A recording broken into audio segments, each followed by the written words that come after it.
नमस्कार बच्चों, आज हम संस्कृत का त्रयोदशः पाठ विमानयानम रचयाम पढ़ेंगे। इस पाठ में छोटे छोटे बच्चे जो विमानयान बना रहे हैं उसकी कल्पना करते हैं कि उसमें बैठने से कितना आनंद आता है, उसका अनुभव उन बच्चों ने व्यक्त किया है। तो चलिए देखते हैं। राघव माधव सीते ललिते विमानयानम रचयाम नीले गगने विपुले विमले वायु विहारम करवाम।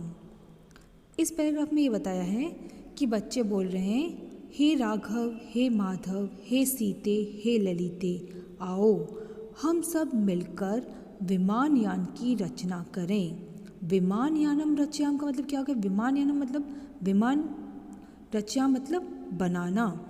तो हे राघव, हे माधव, हे सीते, हे ललिते, आओ हम सब मिलकर के विमानयान की रचना करें, विमानयान बनाएं। नीले गगने विपुले विमले, ठीक है। अब इसमें नीले मतलब नीला, गगन मतलब आकाश, विपुल मतलब विस्तृत यानी बहुत बड़ा, विमल मतलब स्वच्छ। तो इन पंक्तियों में क्या कहा है कि जो विस्तृत, बहुत बड़ा, स्वच्छ, नीला आकाश है, हम सब वायु विहारम करवाम, हम सब वायु विहार करके आएं। तो क्या मतलब हो गया इसका कि जो आकाश विस्तृत है, बहुत बड़ा है, स्वच्छ है, नीला है, हम सब उसमें वायु विहार करके आएं, भ्रमण करके आएं, हम लोग घूमकर आएं। यानी ये बच्चे जो विमानयान बना रहे हैं उसमें बैठकर हम लोग इतने विस्तृत और स्वच्छ और नीले आकाश में हम सब घूमकर आते हैं। दूसरा पैराग्राफ है, उन्नत वृक्षम तुंगम भवनम क्रांत आकाशम खलु याम कृत्वा हिमवंतम सोपानम चंद्रलोकम प्रविशाम। अब इसमें उन्नत वृक्षम का मतलब क्या होगा? ऊंचे ऊंचे वृक्ष, जो वृक्ष बहुत ऊंचे ऊंचे हैं, बड़े बड़े वृक्ष हैं। तुंगम भवनम, भवन जो बहुत ऊंचे ऊंचे हैं, बड़े बड़े हैं। तो ऊंचे ऊंचे वृक्ष और ऊंचे ऊंचे भवन, क्रांतवा आकाशम, क्रांतवा का मतलब क्या होता है? पार करके। ये जो ऊंचे ऊंचे वृक्ष है, ऊंचे ऊंचे भवन है, इनको पार करके, खलु मतलब निश्चय ही इनको पार करके हम घूमकर आते हैं। ठीक है, ऊंचे ऊंचे वृक्ष और ऊंचे ऊंचे भवनों को निश्चय ही पार करके आकाश पे घूमकर आते हैं।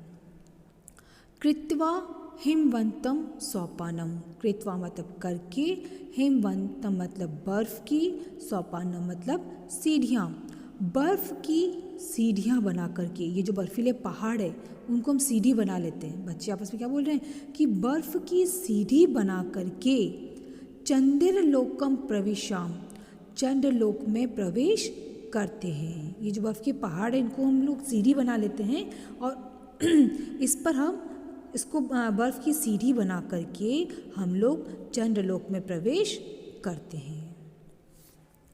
तीसरा पैराग्राफ, शुक्रश्चंद्र सूर्यो गुरुरिति ग्रहान ही सर्वान गणयाम।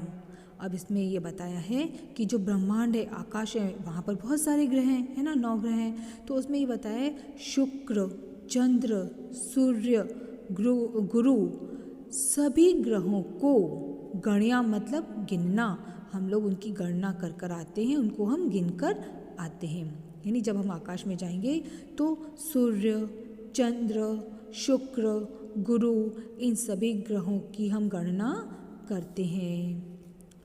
विविधा सुंदर ताराश्चित्वा, विविधा मतलब बहुत सारे, सुंदर तारा मतलब सुंदर सुंदर तारे, चित्वा मतलब चुनकर। हम सुंदर सुंदर तारों को, बहुत सारे तारे ना, हम सुंदर सुंदर बहुत से तारों को चुनकर, यानी इकट्ठा करके, चुनकर, मौक्तिकहारम मोतियों का हार, रचयाम बनाते हैं। हम लोग सुंदर सुंदर तारों को, बहुत सारे सुंदर सुंदर तारों को चुन करके उनसे हम मोतियों का हार बनाएंगे या बनाएंगे। ठीक है। लास्ट पैराग्राफ, अम्बुदमाला, अम्बुदमाला मतलब बर्फ़ की, ये जो बादल है, अम्बुद मतलब बादल, बादलों की जो पंक्तियाँ, बादलों की मालाएं। अंबरभूषा आकाश की शोभा, ठीक है, आकाश का जो सौंदर्य है वह। आदाय एव, आदाय मतलब लाना, ए मतलब ही, प्रतिया मतलब लौटें। अब ये जब बोल रहे हैं, जब हम आकाश में विहार करने जाएंगे, आकाश में जब भ्रमण करने जाएंगे, तो बादलों की पंक्तियों को, आकाश के की शोभा को, आकाश के सौंदर्य को लेकर ही हम लौटेंगे। इस धरती पर हम आकाश से बादलों की मालाओं को, बादलों की पंक्तियों को, आकाश के सौंदर्य को लेकर ही हम लौटेंगे। दुखित पीड़ित कृषिक जनायाम गृहेषु हर्षु जनयाम। दुखी और पीड़ित किसान लोगों के घर में हर्ष जन्या मतलब उत्पन्न करें। हम लोग हैं जो इस संसार में जो दुखी और पीड़ित किसान हैं, उनके घर में आनंद उत्पन्न करें। मतलब कैसे आनंद उत्पन्न करना है कि जो आकाश, बादलों की पंक्तियां हैं, आकाश का सौंदर्य है, उसको लेकर के हम आएँ और किसानों के घर के जो जितने भी दुख है, पीड़ा है, उन सबको हम दूर करके उनके घरों में हम हर्ष उत्पन्न करें, प्रसन्नता उत्पन्न करें।